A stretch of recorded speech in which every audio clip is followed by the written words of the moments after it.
आपका बॉयफ्रेंड या आपका हस्बैंड आपको इग्नोर क्यों कर रहा है और फिर से उस इंसान को कैसे जीते। मैं आपको 2 रीजन बताऊंगा कि आप क्या गलत कर रहे हो।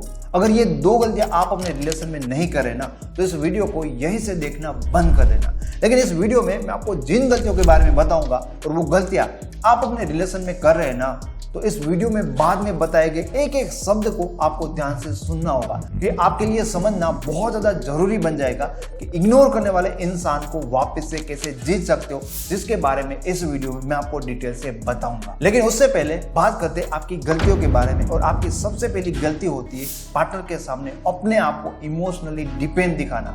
अगर आप अपने पार्टनर को ये शो करते हो कि आप उनको बहुत ज्यादा प्यार करते हो, उनके बिना रह नहीं सकते, आप अपने पार्टनर को इतना ज्यादा प्यार करते हो कि आपकी उनकी बात नहीं होती तो आप दुखी हो जाते हो। इसका मतलब ये है कि आप अपने पार्टनर को ये शो कर रहे हो कि आप इमोशनली एकदम उनके ऊपर डिपेंड है। जब आप अपने पार्टनर को ऐसा शो करते हो तो आपको लेकर जो उनकी एक्साइटमेंट होती है, आपको लेकर जो उनका इंटरेस्ट होता है ना, उसके बाद वो नहीं रहता, धीरे धीरे खत्म होने लगता है।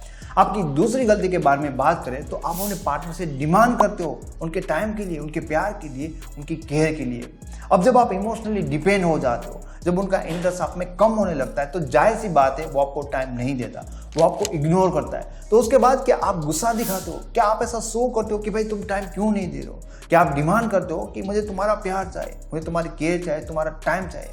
अगर आपने इस तरह से डिमांड की होगी तो आई एम श्योर इसके बाद आपका रिलेशन और ज्यादा खराब हुआ हो, क्योंकि जब आप इस तरह से बार बार डिमांड करोगे तो आपका पार्टनर आपसे और ज्यादा इरिटेट होगा और वो और ज्यादा आपसे दूर जाए। तो बात करते हैं सॉल्यूशन के बारे में। सबसे पहले आपको अपने पार्टनर को ये दिखाना बंद करना होगा कि वो आपको जो इग्नोर कर रहा है उसके कारण आपको बहुत ज्यादा हर्ट हो रहा है, या अभी आपकी सिचुएशन बहुत खराब है, आप बहुत ही ज्यादा दुखी हो। आपको ये शो नहीं करना है। उसके साथ साथ आपको उनके सामने कोई भी डिमांड नहीं करनी है कि आपको उनका कोई टाइम चाहिए। और याद रखें कि आपको उनको कोई ब्लॉक नहीं करना है और ना ही आपको अपनी तरफ से कोई एकदम बातचीत बंद कर देनी है। आपको ऐसे कोई एक्टिंग भी नहीं करनी है कि आप बहुत ज्यादा बिजी हो या आप बहुत लेट रिप्लाई दे रहे हो या 5 दिन तक आप इग्नोर कर रहे हो। क्योंकि अगर आप परमानेंट सोल्यूशन चाहते हो तो ऐसे छोटी छोटी चीजों से आप हमेशा के लिए चेंज नहीं कर पाओ। अब आपको कुछ टाइम के लिए अपने पार्टनर के ऊपर बिल्कुल भी फोकस नहीं करना है कि उसकी लाइफ में क्या हो रहा है, वो क्या कर रहा है। आपको सिर्फ और सिर्फ अपनी लाइफ पर फोकस करना है। आपको अपनी लाइफ को एक पर्पस देना है, आपको अपनी लाइफ को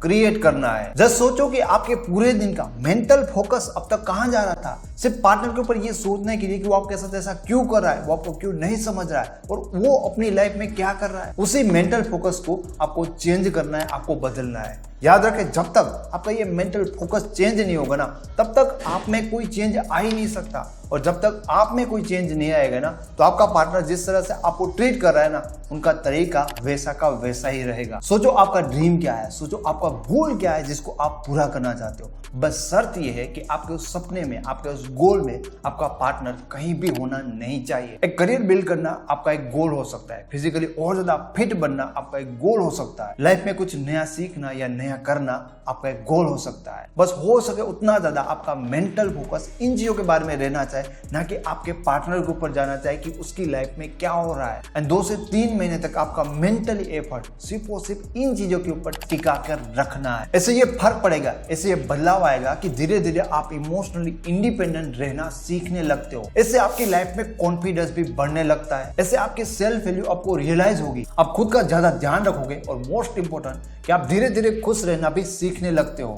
ये हार्ड हो सकता है, इसमें थोड़ा टाइम भी लग सकता है, लेकिन हमेशा याद रखें कि ये एकमात्र ही सॉल्यूशन है। नॉर्मली जब आप इसको फॉलो कर रहे होंगे तो एक मन तक आपका पार्टनर आपको देखेगा भी नहीं और उनका ध्यान भी आपके ऊपर नहीं जाएगा। बट एक आध महीने के बाद धीरे धीरे वो आपको ऑब्जर्व करने लगेगा, नोटिस करने लगेगा, क्योंकि धीरे धीरे उनको समझ में आने लगेगा कि आप तो उनके बिना भी अपनी लाइफ में खुश रहने लगे हो। आप अपनी लाइफ में अपने पार्टनर से ज्यादा आप अपने काम को, अपनी चीजों को प्रायोरिटी देने लगे हो और आप ये दिखा रहे हो कि आपकी लाइफ भी वैल्यूएबल है। जब आप अपने पार्टनर को ये दिखाते हो कि एक टाइम पर आपकी लाइफ में सिर्फ और सिर्फ आपका पार्टनर था, लेकिन आज आपके लिए आपकी लाइफ में आपका काम, आपके ड्रीम, आपके गोल, आपकी हैप्पीनेस इंपॉर्टेंट है, तो ऐसा शो करके आप अपने पार्टनर को ये दिखा रहे हो कि आप एक वैल्यूएबल पर्सन हो, कोई फालतू इंसान नहीं जो दिन भर उनका इंतजार करता रहता है और उनके लिए रोता रहता है। पार्टनर को ये दिखाना बहुत ज्यादा जरूरी है, क्योंकि जब तक आप लोगों के सामने अपने आप को सीरियस नहीं लेते ना, तब तक लोग भी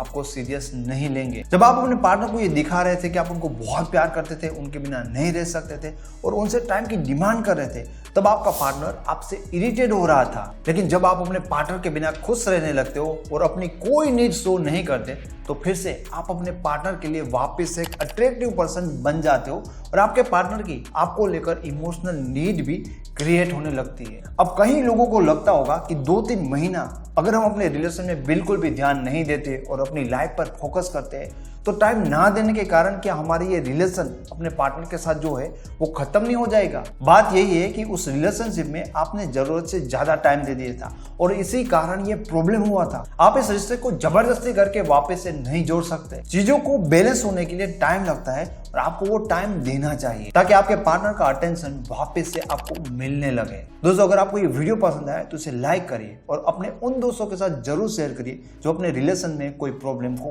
फेस कर रहे हैं। Thank you so much.